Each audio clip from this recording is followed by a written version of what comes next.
40,000 years ago, a woman kneels in the wet leaf litter of a forest that has no name yet. Her fingers are stained the color of soil. In her palm sits a mushroom, pale gray cap, thin white stem, gills like the ribs of something that used to breathe. She has eaten this one before. Dozens of times. Her mother ate it. Her mother's mother ate it. But something is off. The cap is a shade too smooth. The stem a fraction too long. And for one full breath, she does not move. You know this feeling. Not this exact moment, you will never kneel in that forest, never smell that particular rain, but you know the feeling underneath it. The tiny, cold hesitation before you do something your body has done 100 times before, and some quiet part of you says, wait. Think about the last time you felt that. Maybe it was a food that smelled slightly off. Maybe it was a decision that looked fine on paper but felt wrong in your chest. You didn't need a reason. You just knew. You've probably never had to think about whether a mushroom might kill you. You buy them wrapped in plastic, grown in climate-controlled sheds, tested 100 times before they ever reach you. But that safety you take for granted didn't arrive by accident, and it definitely didn't arrive quickly. Somebody built it for you, mushroom by mushroom, death by death, over more time than your mind can really hold on to. That hesitation is not fear. It is not superstition. It is the most sophisticated survival technology your species ever built, and it did not come from instinct. It came from something far stranger. Here's what most people miss about how ancient humans figured out which foods would kill them. We like to imagine it as trial and error, eat it, live or die, learn the lesson. And that's not entirely wrong. But it leaves out the part that actually mattered. It leaves out the fact that somebody had to survive long enough, and remember clearly enough, and care enough about the people coming after them, to turn one person's death into everyone else's rule. This is not a story about luck. This is not a story about sharp eyes or good instincts. This is not a story about a lucky guess that happened to work out. This is a story about how a species with no manual, no internet, no lab to test toxins in, built one of the most accurate food safety systems in the natural world, out of nothing but memory, grief, and the willingness to tell the truth about what killed someone. Because right now, on every continent, there are close to 14,000 known species of mushroom growing in forests, fields, and backyards near you. Only about 2,000 of them are considered safe to eat. That means for every mushroom your ancestors could trust, there were 6 waiting to kill them. And somehow, without a single textbook, they sorted it out. Stay with me. Because the way they did it is stranger, and more human, than you'd expect. Picture the problem your ancestors actually faced. Not one forest. Every forest. Not one mushroom season. Every season, every year, forever, with new mushrooms pushing up through the leaf litter after every rain, and no label on any of them. 14,000 species. 2,000 safe. And the dangerous ones don't announce themselves. There's no universal warning color, no smell that always means poison, no shape that always means death. A death cap can look almost identical to a mushroom your family has safely eaten for 3 generations. Ancient foragers couldn't rely on a single rule. They needed a system. And building that system cost lives. But it gets stranger. Because the system they built wasn't really about mushrooms at all. It was about something scientists today call ethnomycology, the study of how human cultures identify, use, and pass down knowledge of fungi. And when you look closely at ethnomycology, you find something unexpected. The knowledge isn't universal. It's local. Painfully, specifically local. Take 2 groups living in similar forests, on opposite sides of the world. One group treats wild mushrooms as a staple food, foraged constantly, celebrated in local dishes. The other treats every wild mushroom with suspicion, as something closer to poison than food, and avoids nearly all of them. Researchers have a name for this split: mycophilia, the love of mushrooms, and mycophobia, the fear of them. Same forests. Same fungi. Opposite instincts. Think about what that actually means for you. If this were pure biology, if humans had some built-in mushroom sense, you'd expect the same reaction everywhere. You don't get that. You get culture. You get the accumulated memory of 1,000 small tragedies, encoded not into instinct, but into story, into rule, into the thing your grandmother tells you before you're old enough to understand why. Here's the part nobody tells you. Somewhere, generations back, in every mycophobic community on Earth, someone died. And their death became a warning. And the warning became a rule. And the rule became a culture so deep that even people today, with access to every mushroom guide ever published, still feel that same inherited unease, the one the woman in the forest felt, kneeling with a mushroom in her palm. That's grief, encoded into caution. That's loss, doing the work of a warning label. But not every culture stopped at fear.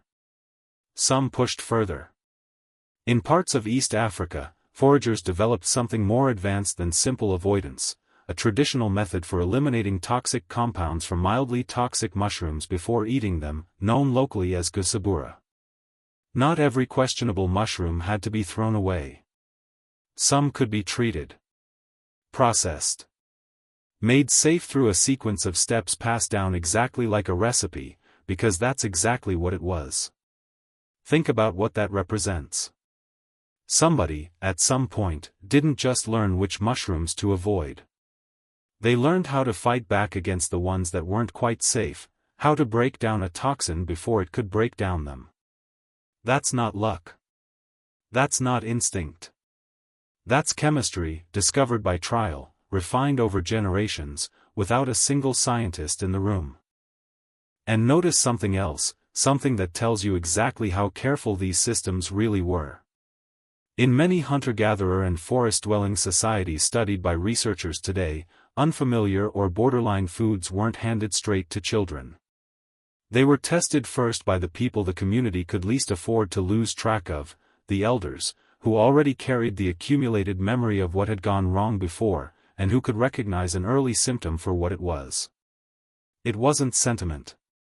It was risk management, built directly into the social structure, generations before anyone had a word for either of those terms. This is the part that should stop you for a second. Every rule your ancestors built, eat this, avoid that, treat this one first, let the elder taste it before the child does, required someone to get it wrong. Required someone to eat the mushroom that wasn't safe, and either survive to describe the symptoms, or die so someone else could learn from the death.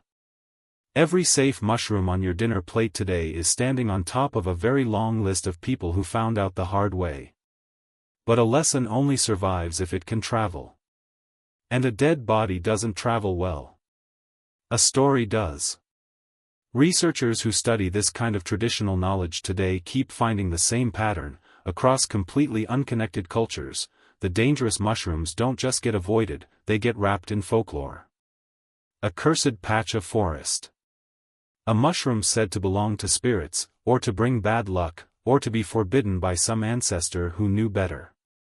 Strip away the supernatural language, and underneath almost every one of those stories sits the same plain fact: someone here died, and the community turned that death into something memorable enough to survive being repeated for 100 generations. Think about how efficient that actually is. A rule alone is forgettable. Don't eat that one, fades. But a story about a spirit guarding a certain patch of forest, told around a fire to children who are still young enough to be genuinely afraid of it, that sticks. That gets repeated. That outlives the person who first told it by centuries. Myth, in this context, isn't the opposite of survival knowledge. It's the delivery system for it. So here's where we are. Your ancestors didn't survive the mushroom problem with instinct. They survived it with memory, a system built out of grief, culture, and a stubborn refusal to let someone's death be for nothing. That's the pattern we're going to keep seeing, again and again, as this goes on. And it's about to get a lot more personal, because this same knowledge gap didn't just threaten anonymous foragers in unnamed forests. It reached all the way to the top of the most powerful empire on Earth. Before we get there, if this kind of thing genuinely fascinates you, the hidden systems ancient humans built just to stay alive, hit subscribe. I dig into one of these every week, and you don't want to miss where this goes. Now, let's talk about an emperor. In the year 54, in Rome, an old man sits down to dinner. His name is Claudius.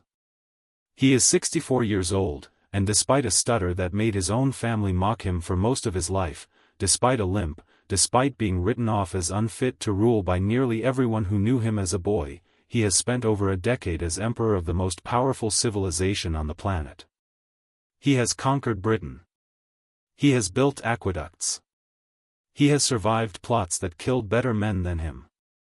He will not survive dinner.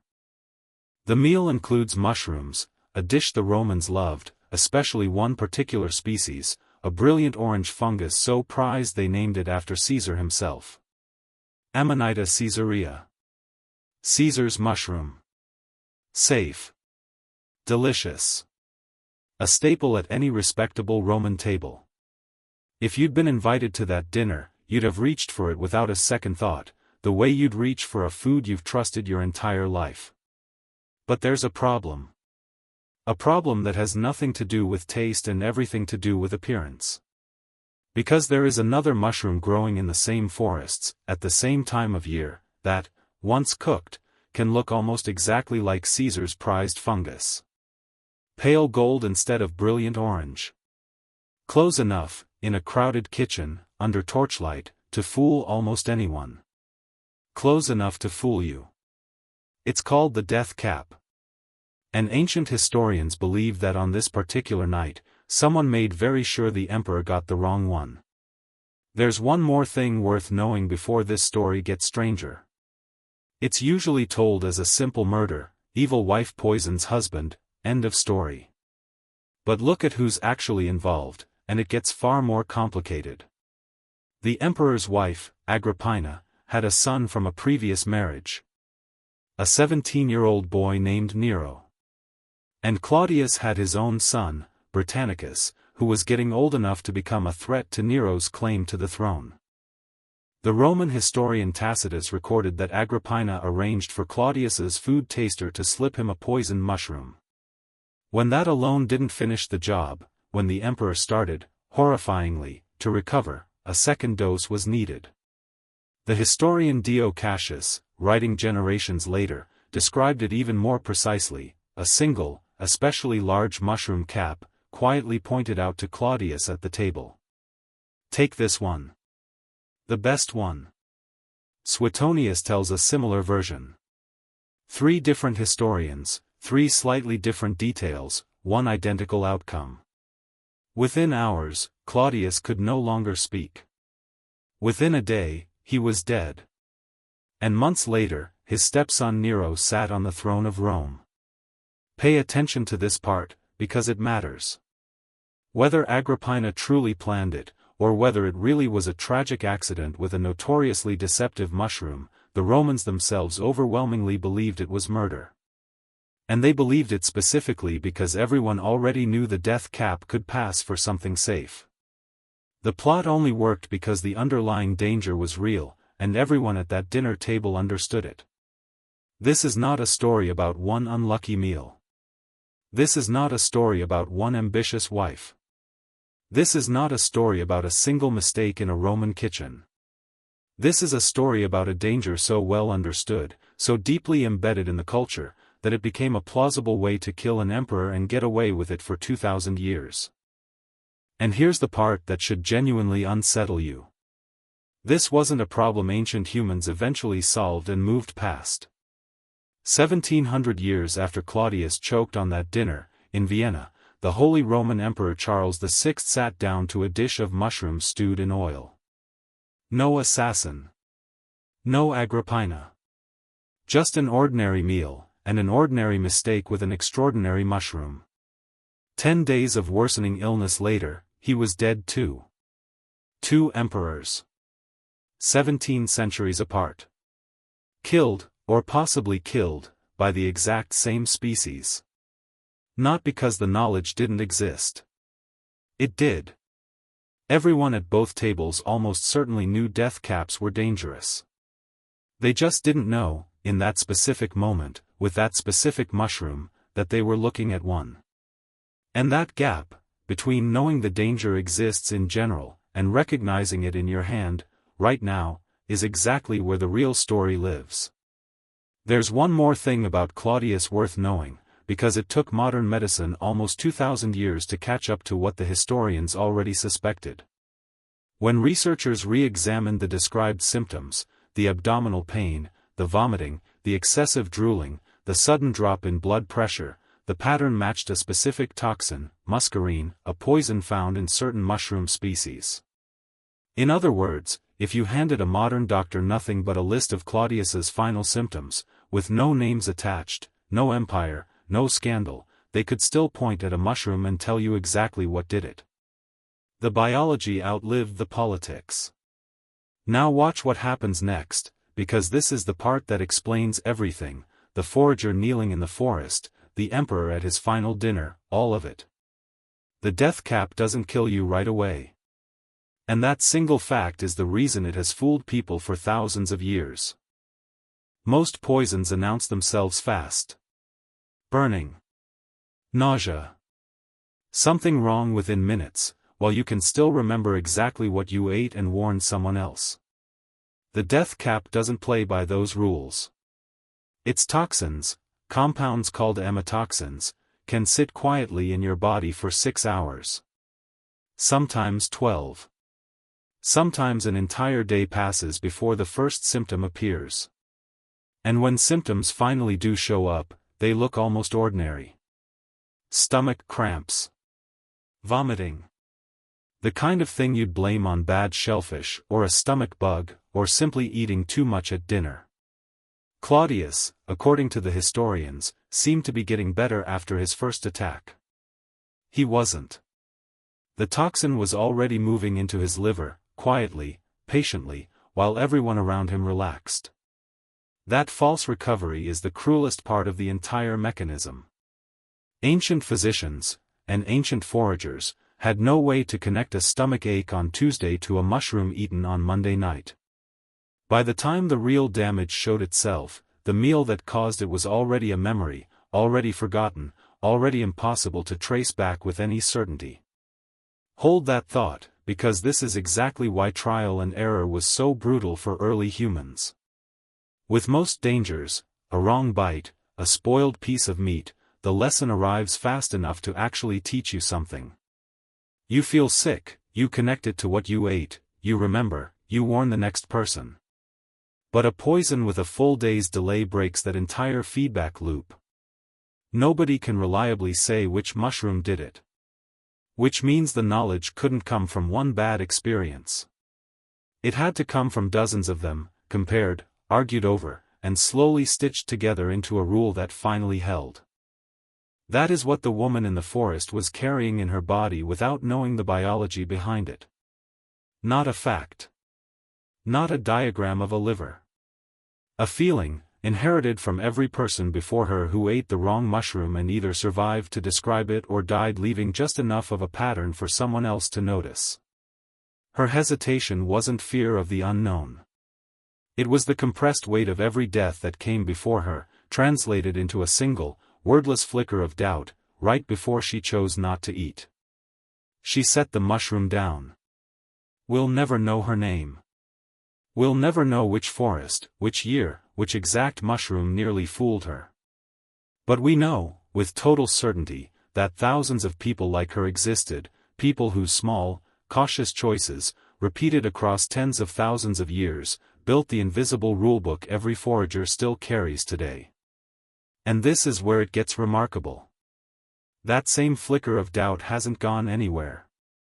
Walk into any forest today with an experienced forager, and watch what happens when they find 2 mushrooms that look nearly identical. One safe. One not. You'll see them pause. Turn the cap over. Check the base of the stem for a telltale cup-shaped structure. Smell it. Sometimes even walk away from a mushroom they're 90% sure about, because 90% has never been good enough for you, or for them, or for anyone who has ever heard this particular story. That's not paranoia. That's 40,000 years of inherited caution, still doing exactly the job it was built to do. Every rule you've ever heard about wild mushrooms: don't eat anything you can't positively identify, when in doubt throw it out, never trust a mushroom that resembles something dangerous, isn't some modern safety poster invention. It's the final, compressed version of a lesson that cost an untold number of lives to learn, refined across more human generations than anyone can count. So what do you actually take from all this? First, the truth. The knowledge that kept your ancestors alive was never instinct. It was never magic. It was built, tested, and paid for, one death at a time, by real people who had no lab, no textbook, and no guarantee that anyone would even survive long enough to pass the lesson on. 14,000 species of mushroom. 2,000 considered safe. Every single one of those 2,000 was proven safe by someone, somewhere, taking a risk that didn't always end well. Second, what that means for you. Every obvious rule you've ever followed without thinking twice: don't eat wild mushrooms you can't identify, when in doubt throw it out, isn't obvious at all. It's the compressed residue of thousands of real deaths, boiled down into 6 words simple enough for a child to remember. You didn't invent your caution. You inherited it. From a chain of people you will never meet and can never thank. And third, the part that should actually sit with you after this video ends. Somewhere in your ancestry, thousands of generations back, someone knelt in a forest exactly like the woman we started with. Someone held something dangerous in their hand, felt that same cold flicker of doubt, and chose, for reasons they couldn't have explained in words, to set it down instead of eating it. That single decision, repeated by person after person after person, across tens of thousands of years, is one of the reasons you exist to watch this video right now. Not luck. Not magic. Just caution, passed down like an inheritance, from someone who never even knew your name. If you'd been standing in that forest yourself, 40,000 years ago, with no rulebook and no one to ask, would you have trusted your gut, or waited for someone else to test it first? Tell me in the comments. I actually read every one. The next time you walk past a basket of mushrooms at a market, or scroll past a photo of something wild and strange growing in a forest, remember what you're actually looking at. Not just food. Not just fungus. A finished product, the last surviving branch of a tree of knowledge that started with people just like you, guessing, dying, remembering, and refusing to let the next generation guess blind. You didn't build that safety. But you get to live inside it. That's not nothing. And if this is the kind of hidden history that gets your brain working, subscribe. There's another one of these waiting next week, and it's about to get even stranger than this.